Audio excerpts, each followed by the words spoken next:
Now my QS8005 42-inch helicopter arrived last night. I found it on the front porch when I got home from work. So this is the box it came in, so I'm going to unbox it right now. Got the razor knife. This is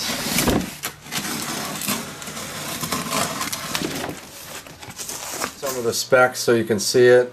The basic stuff is it's got a 2-cell LiPo on board. The charging time takes about 1 hour and 20 minutes. The flying time is 10 to 15 minutes. Control distance about 80 meters. So that's the front side of the box, so you guys can see it. Now it says it's got a 2-speed motor of the helicopter. It says do not touch rotating propellers. Do not operate on people's heads or on their head.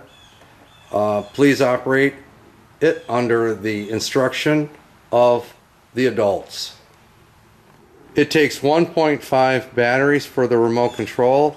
It does have a LiPo on board. It has LED lights. LED stands for light emitting diodes. And it's, I guess you can change the orientation. It says 3D. It can fly in any orientation. That means it can fly upside down. I'm not going to attempt that. Okay, and that's what it looks like after I slid it out of the box. So you can see the remote control is a little bit smaller than I thought it was. It looks like in the picture, so it is pretty decent size. It looks like it comes with an extra set of propellers. It's got the battery charger for the LiPo right here. And I'm going to slice this open and we'll take out the remote control. Now here's what the remote control looks like.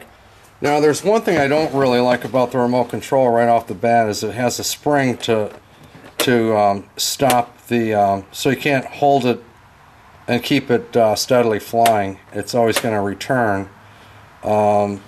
I've got the antenna right here. This is the antenna for the remote control. It looks like it threads down into the top, so I'm going to put that in. Next thing I'm going to take out is this looks like it's the battery charger for the 2-cell LiPo that's in it. And that's what it comes with. You can see inside there, you can see the LiPo battery, and it's got its little cell balancer wire that comes out. And now they told me it was a 2-cell, but this looks like a 3-cell, so I'm going to poke my battery tester into this thing and we'll see what it reads. Okay, I plugged in my tester right now, and it's showing that this is, it looks like it's a 3-cell.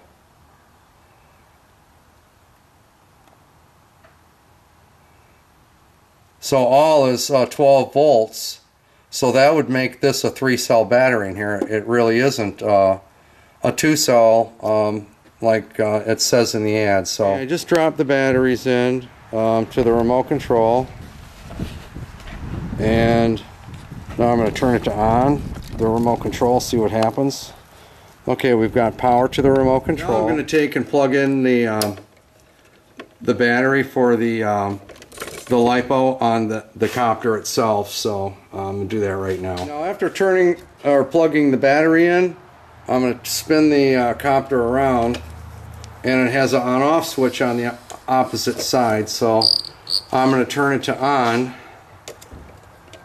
and we'll see what happens. It looks okay. The LEDs light up inside the front cover. And it's got a couple LEDs on the back end. It looks like they're changing from red to blue back and forth. They're flashing. So anyways, I'm going to take it now and take it outside, and we're going to give it a quick test flight and see if it can hold steady in the sky. So that's it.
Okay, the batteries are starting to get a little bit low on it, so now I did pull the cover on our this is the QS8005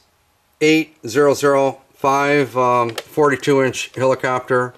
And one thing I found when I was flying it on for the very first time right out of the box was that the battery seems to be too far back.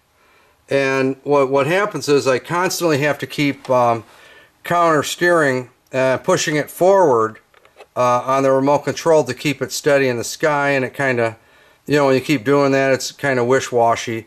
So my next step with this right now is to undo the zip tie and then move this battery forward, and hopefully it'll be a little bit more balanced in the sky.